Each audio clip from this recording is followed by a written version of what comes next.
What up, gang? Welcome back to the video. In this video, I'm gonna be talking about all of the lessons that I learned as a 27-year-old that went broke. So, hi, my name is Cooper. If you're new here, which you probably are, because this is a tiny channel at this point, I went broke last year. I was actually 26. I'm an entrepreneur, I'm a content creator, I'm a sales guy, and I've done a lot of things in my life to this point.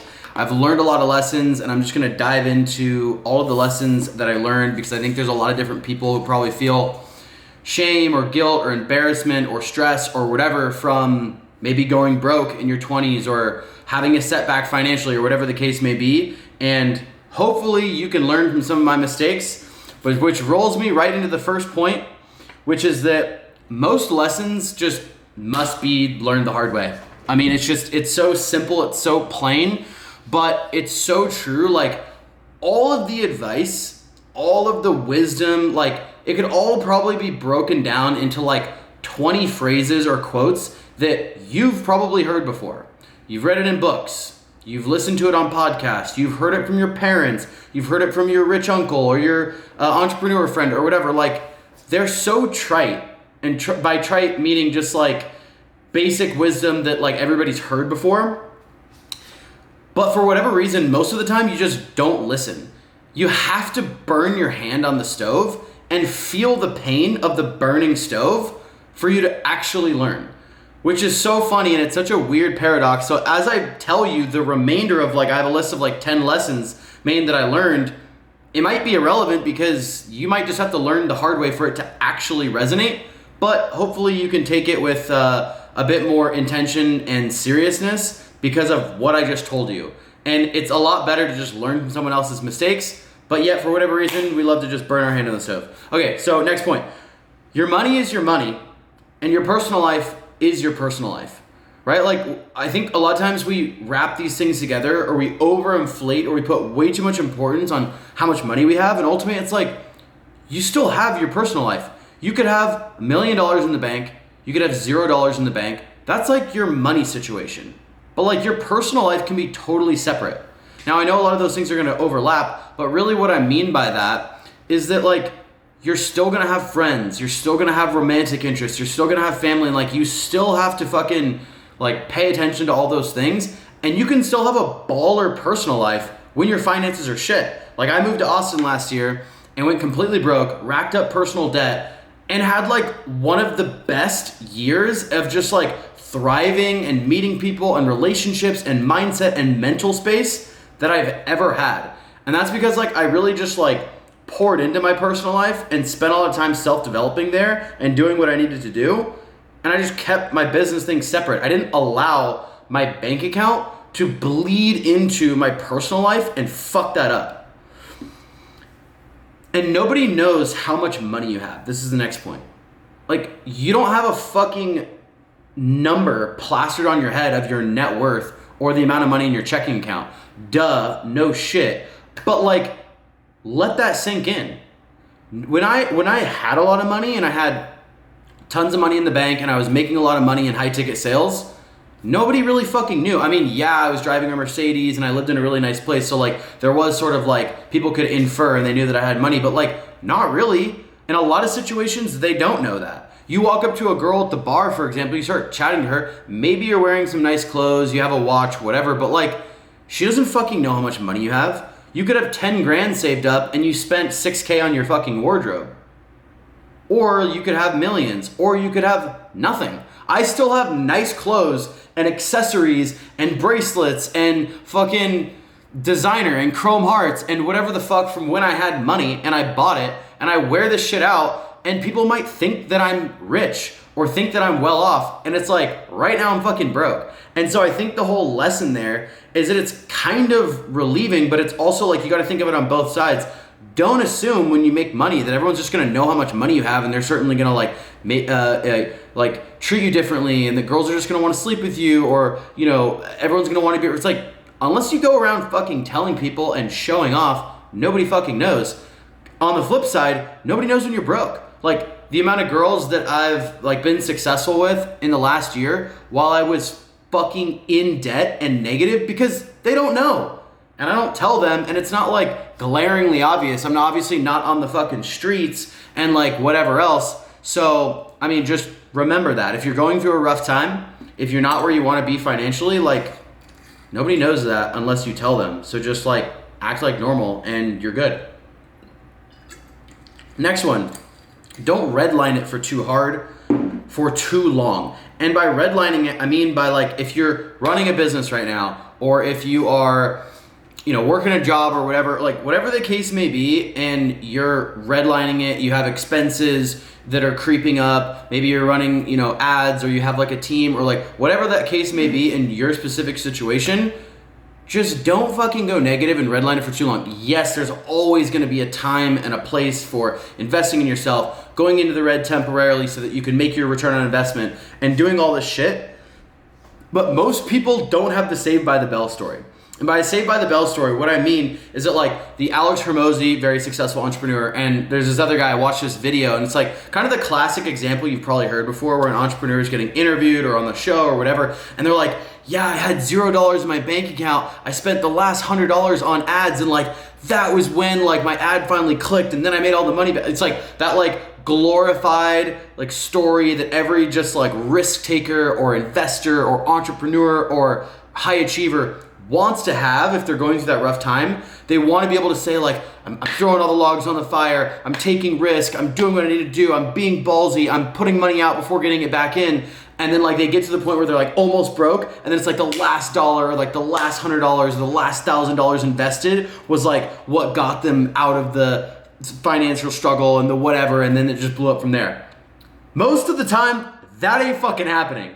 And like I learned that the hard way. There's a point where I was like really running my bank account dry, spending money on ads, trying to do the thing. And then it just didn't fucking work. And I was just like, fuck, I was hoping that I could have been one of those stories. And it didn't work. And then I end up in a pretty shit financial position. So it's just like, fuck. All right, well, that probably wasn't the smartest move. Yeah, I took the advice of like, be ballsy, take risk, whatever.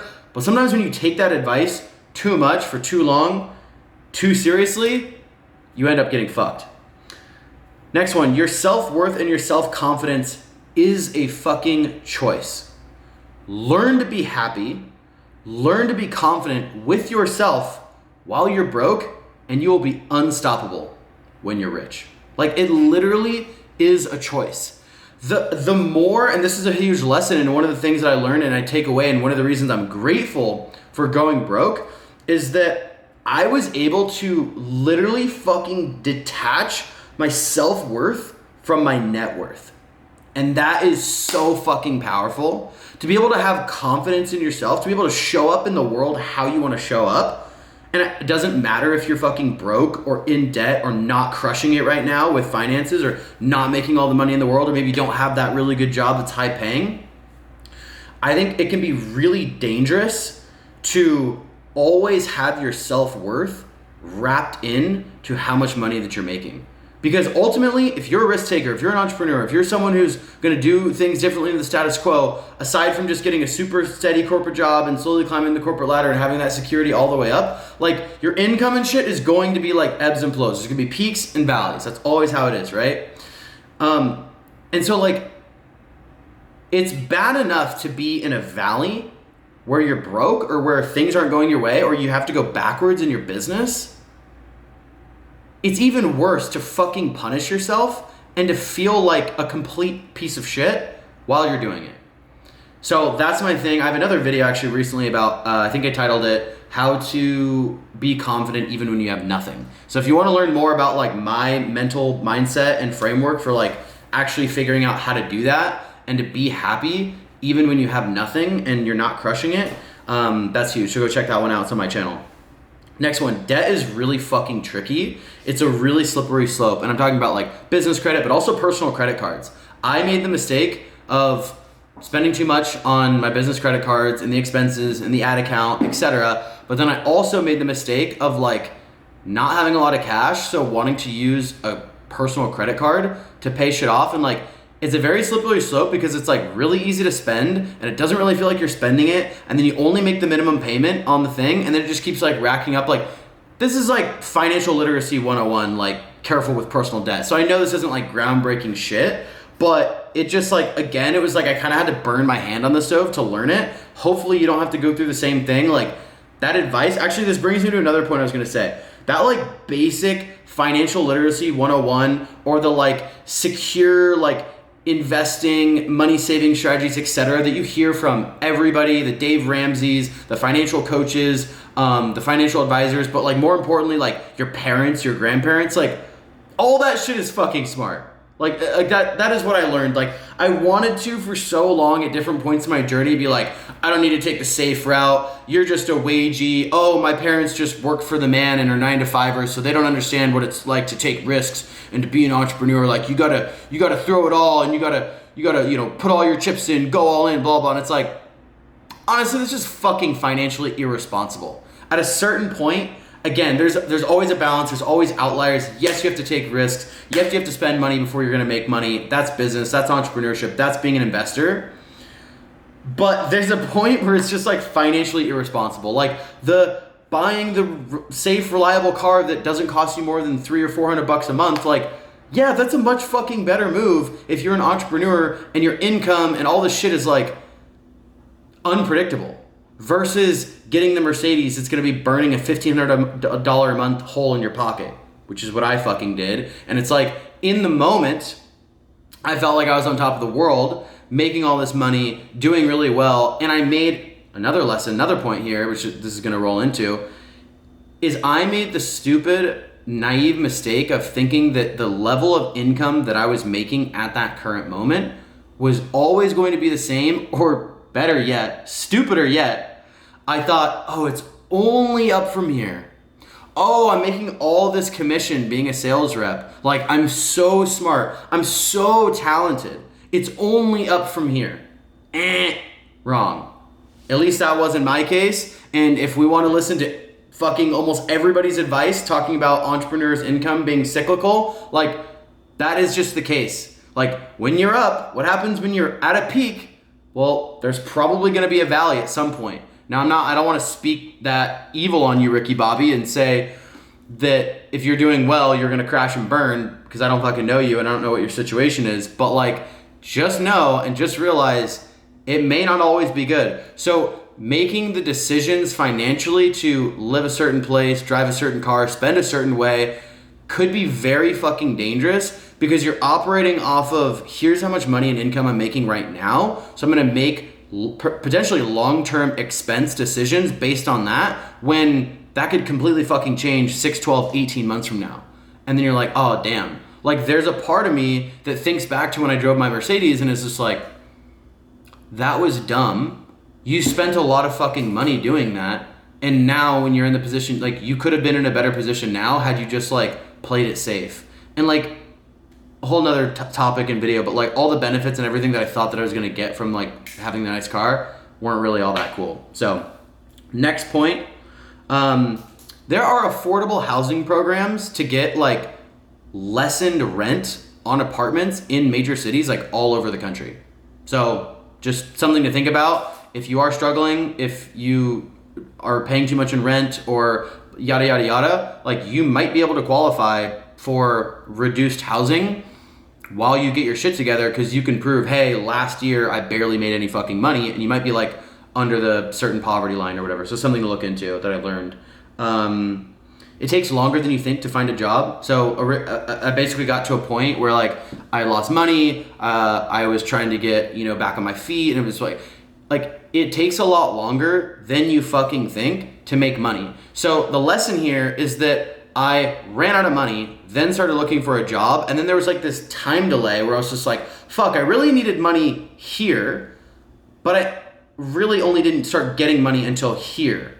And there was that big gap where it's like, realistically, instead of waiting to the point at which I should have just had like something lined up and I really needed the money, I should have like had the foresight to say, I'm gonna start looking for those more secure job income type opportunities while I'm running my business, while I'm chasing my dream, while I'm doing my passion, whatever that thing is, and do it earlier so that I can line up when I'm actually gonna go fully fucking broke and when I'm gonna start getting paid. That's a big one, especially if you're going corporate. I was applying for corporate jobs for a little bit. Ended up getting 2 job offers, going with something completely separate. Whole nother story there. Comment below if you want to learn about that. And then, so I said income is cyclical. That's another one. And, oh, I guess the last one, aside from like all the money tactics that your parents and your grandparents tell you are probably a lot smarter and you should probably listen to them more than you think. Money doesn't get you girls. Shocker. Oh my God, crazy, right? Yeah, well, if you're using your money to get girls, I think that's just like a really fucking stupid way to go about it. But also it's just like, again, it goes back to the point of like, they don't know how much fucking money you have. So it's like, yeah, you can like take girls out and you can buy them nice things, or you can, you know, spend $200 on a dinner and drinks and an outing and a trip or whatever. But it's like, that's not really going to get you the girl. Like, as much as we want to think that, oh, once I have X dollars in my bank account, or oh, once I'm making this, then I'll be able to do X, Y, and Z, or then girls will appreciate me, or then I can show girls that I'm rich and then they're gonna like me. It's just like a horrible, like sad excuse for just like you sucking with women. Like ultimately the things that are really going to get you good with women is like repetition, charisma, confidence, cleaning up like your look and style, not being a fucking creep, and just getting good at learning like human psychology and game and how to communicate and all that shit. And like, you don't need money to do any of that. Also, one of the most powerful things, which comment below if you want to hear another video on this that I'm learning about, it's called pre-selection. One of the most powerful psychological triggers when it comes to attraction from women is women seeing you with other women, even if you're not sleeping with them. So like, you could be completely fucking broke, in debt, and you show up to a party with 3 or 4 girls with you, maybe 2 of them are decent looking, 2 of them are pretty fucking hot. You could have slept with none of them. They could have friend zoned all of you. But just the fact of you showing up with those girls, like you could have $0 in your bank account and you're probably gonna do better with women from that. Versus like you have all this money, you're spending all this stuff, whatever, but like all these other things that you need to like be successful with women are out of line, you're gonna fucking suck. That's it. Those are all the lessons that I can think of right now. Maybe I'll make a follow-up. I know this video is getting really fucking long. If you stayed with me this far, you're a fucking hero. Cheers. Hope you learned something from this. Thank you for watching. Join the conversation in the comments down below. Have a good night, day, morning, whatever it is. Peace.